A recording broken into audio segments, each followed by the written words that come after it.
This week marks 4 years since Russian President Vladimir Putin launched a full-scale invasion of Ukraine. It's Europe's worst conflict since World War II. The Centre for Strategic and International Studies suggests combined Russian and Ukrainian casualties could soon reach 2 million people. Civilians are among the dead and injured, and many millions of others have been displaced. Explosions rocked Kyiv in February 2022 after Vladimir Putin ordered thousands of soldiers who had amassed along the border into Ukraine. His aim, he says, was to liberate the country from a neo-Nazi dictatorship. I decided to conduct a special military operation. It aims to protect people who have been bullied and subjected to genocide by the Kyiv regime for 8 years. For that, we will strive for the demilitarization and denazification of Ukraine, and will bring to justice those who committed multiple bloody crimes against civilians, including Russian citizens. Moscow had already invaded and illegally taken control of Crimea in the south in 2014 and was supporting Russian separatists in the east of the country, the area seen here in yellow. Well, that allowed Vladimir Putin's troops to rapidly advance when the orders were given, taking major parts of the south.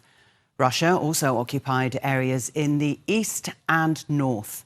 Within weeks, Moscow's forces were moving into the outskirts of the capital, Kyiv. Under attack, Ukraine mounted a fierce resistance. By November 2022, the front lines solidified.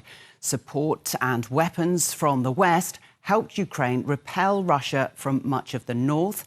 And within 9 months, Kyiv had taken back parts of the south and large parts of the east. A year ago, Russia was forced to defend its own land after Ukraine launched a surprise incursion into the Kursk region. Kyiv managed to control parts of the district for several months. That's seen here in blue. Elsewhere, Russia continued to make incremental gains, mainly in the eastern Donetsk region. And then the impact of a new world leader was felt. You're in no position to dictate what we're going to feel. You're gambling with the lives of millions of people. You're gambling with World War III. You're gambling with World War III. Donald Trump's return to the White House cast doubt on ongoing US support for the war. His administration opened direct dialogue with Moscow without including Kyiv or Europe in the initial discussions. The US president has been lobbying for both sides to strike a deal, but Russia has been unwilling to compromise on key sticking points. The Kremlin wants Ukraine to give up land Russia doesn't yet control in the east. As the war enters its 5th year, there's still fierce fighting right across the front line, but mainly in the Donbass, which takes in the Donetsk region. Russian forces continue to advance, but at a much slower rate. Moscow has carried out some of its biggest drone and missile strikes of the war in the past year. Many have targeted Ukraine's energy grid, causing crippling power outages. But Kyiv has also hit back with attacks on Russian infrastructure.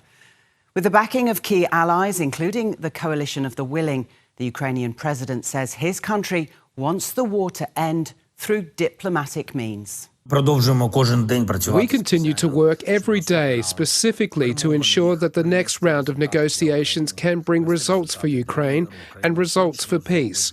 Ukraine will certainly do everything necessary for this and will definitely not be an obstacle to peace.